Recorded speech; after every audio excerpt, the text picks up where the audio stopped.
Spirit said, whatever is coming next isn't a small shift, a little lesson, or a minor inconvenience. This is the kind of energy that splits your life into a before and after type vibe. This changed everything.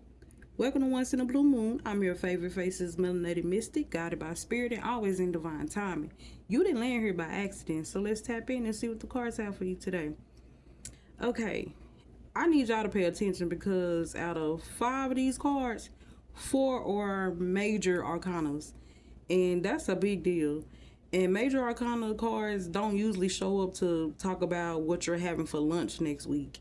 Like, they show up when spirit is talking about major life lessons, major turning points, major chapters, um, major destiny level events. And the only card that isn't a major arcana is the first card out, which is the Ten of Pentacles, which is already one of the biggest cards in the deck. So let's get into it.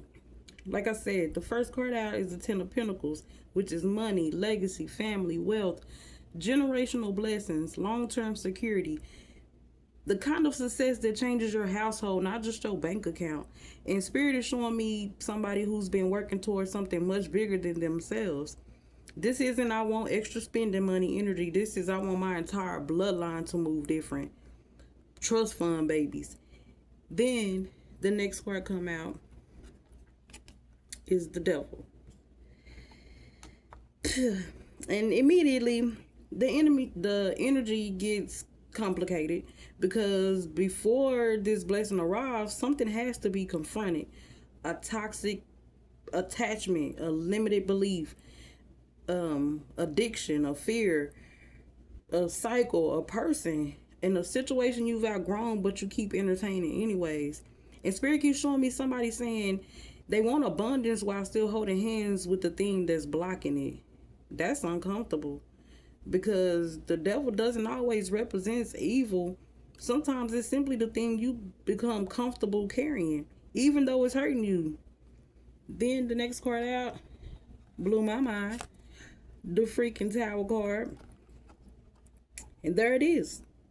The eviction notice from Spirit.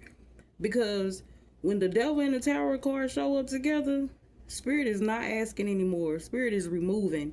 Whatever you've been refusing to release, whatever you've been making excuses for, whatever you've been tolerating, the Tower says, okay, since you won't leave it alone, I'm going to handle it.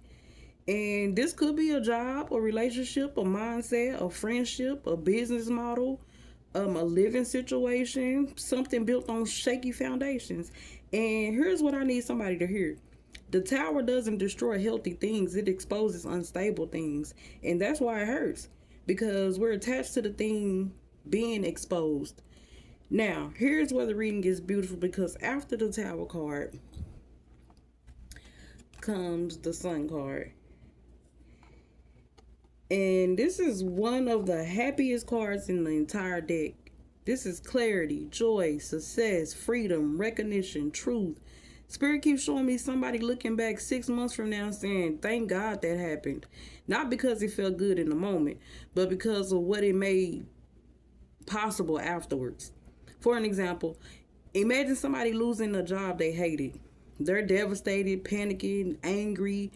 Then 3 months later, they find an opportunity that doubles their incomes. That Sun energy after Tower energy, that's that. And sometimes the blessings arrive disguised as a disruption. And then the last card we came was the Fool card.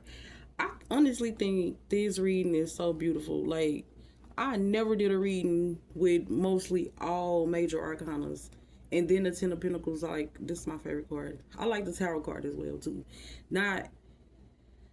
I don't know. I like surprises, but not bad ones. But anyways, with that Fool card, that's a brand new chapter, a leap of faith, a fresh new start, a completely different path.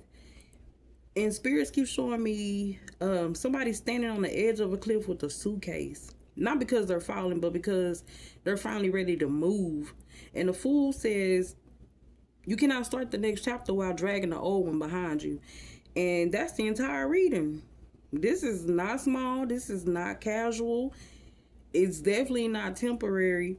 This is like a life-changing spread. And because when you look at the sequences, it's 10 of Pentacles, Devil, Tower, Sun, Fool. It literally tells a story, a blessing, a blockage, a breakthrough, a victory, a new beginning. And Spirit is saying somebody is standing right in the middle of a major life transition. And yes, part of it may feel chaotic, but the cards are crystal clear. The chaos isn't the destination, it's the doorway. Now, if this reading is resonating with you, don't forget to like, follow, subscribe, and share it with somebody who's in the middle of a life-changing chapter. And if you like a personal reading, my booking link is in the bio. Now, moving forward, stop fighting necessary endings. If something is being exposed, released, or removed, ask yourself what freedom is it creating instead of what is it taking away. And the Sun and the Fool are waiting on the other side of this whole entire lesson. Now, collective, let me know. Looking back at your life, what's one situation that felt like a disaster at first, but ended up becoming one of the best things that ever happened for you? And I will see you in the next one.